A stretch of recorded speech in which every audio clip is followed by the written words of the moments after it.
Okay, so we saw that we can check out a particular commit using a commit hash, but there's another way in Git that we can reference other commits.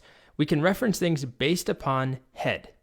The syntax is it's a little weird, but it looks like this: head and then a tilde, which is usually above the tab key, and then a number.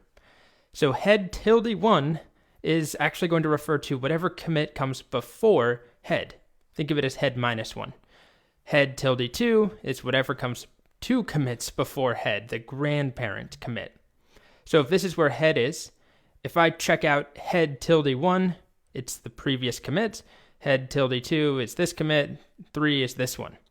So I don't use this all that often, but sometimes if you have a reason to reference, what you did in the last commit, and you don't want to go look up that commit hash, you can still very easily reference it with head tilde 1. So I'll show that very quickly.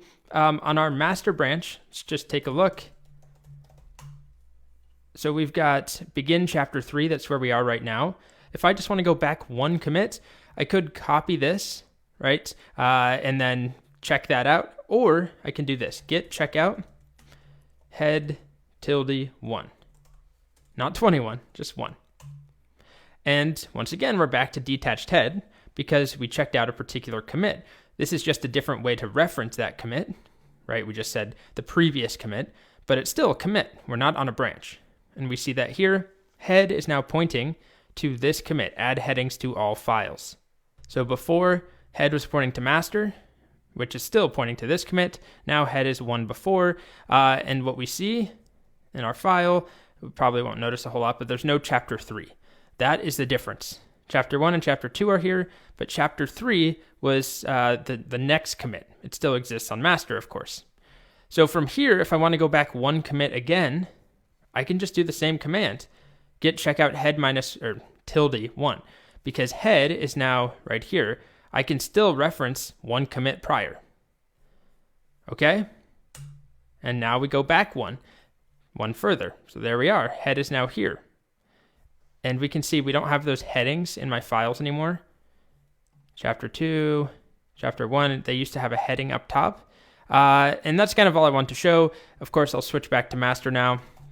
Git switch master. And now we have those headings back, and we have chapter 3 back. So we're back up to date with the master branch reference. One other thing that we can do to get back to the branch we were on. So let me try and explain that in a better way. If I check out some commit, I go into detached head. Right now I'm on master, right? So if I check out head tilde, I don't know, let's go way back, like 8. We're way back here, this commit here. Okay. Now, if I want to go back to where I was, I want to leave detached head, one option is to just remember what branch I was on, master, and go back to master, git switch master. The other option is git switch with a dash, and that will just take me back to whatever branch I was on last. And that happens to be master. But I could show a different example, right? We have this other branch. I already forgot the name. What is it? Chapter 2 redo. If we check that out or switch to it, either one. Okay, that's where I was. Now I'm going to go back, git checkout head. Let's do tilde 1. Okay, so I'm on this branch. I'm going to go back 1 commit. Okay, and now I just want to leave detached head. I don't remember what branch I was on, or I'm just lazy. I do git switch dash, and it takes me back to where I left off. Okay, that's all I wanted to show.